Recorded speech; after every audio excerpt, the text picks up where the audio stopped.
Hi, I'm Phyllis of Many Creative Gifts, and in partnership with www.allfreecrochet.com, I'm really pleased to bring you these crochet videos. So here I've got examples of both using the single crochet stitch and the slip stitch to create your joinder between the squares. If you don't like either look, because it does give you a pretty raised ridge along the joining, then the third method for joining the squares is to use the whip stitch. Now here you'll need, instead of a hook, you'll need a yarn needle threaded with the yarn that you want to use for joining. But you can still use the same method of carrying across the row, and let's just pretend that instead of having done the slip stitch here, that I had been doing the whip stitch. Now you can do the whip stitch from either the front or from the wrong side of the squares.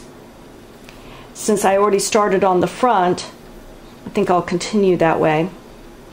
So what I want to do is I just want to squeeze together the squares, and I want to thread my needle through all 4 loops, or another method is also to thread them through the middle loops.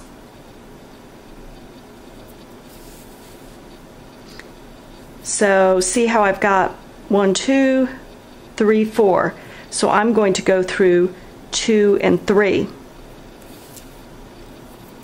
And I'm just going to do that across. So I'm getting the 2 innermost loops and sewing them together basically.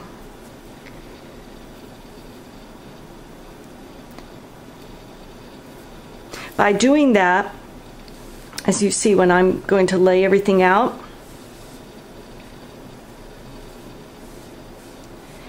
that gives you the flattest of the joining methods.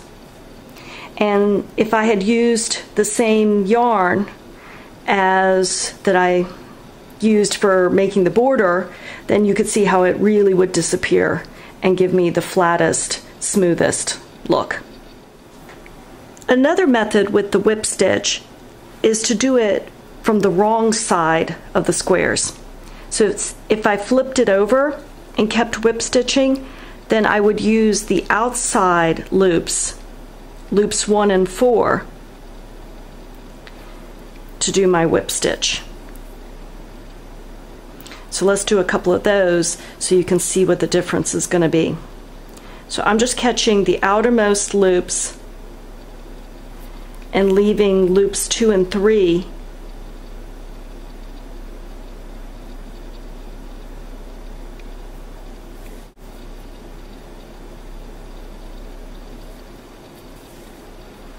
so when I turn it over,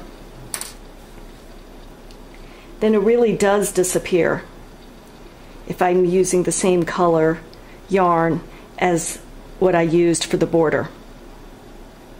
So here you have it. 3 different methods for joining together squares to make a blanket. We've got our single crochet stitch, our slip stitch, and then our whip stitch, both doing it from the front side or doing it from the back side. Whichever method you choose, just be consistent, and once you've finished joining 2 rows together, then add on your 3rd row and so on, and then start to go up the columns. And before you know it, you'll have a fabulous blanket. Thank you for joining me and www.allfreecrochet.com for this crochet video.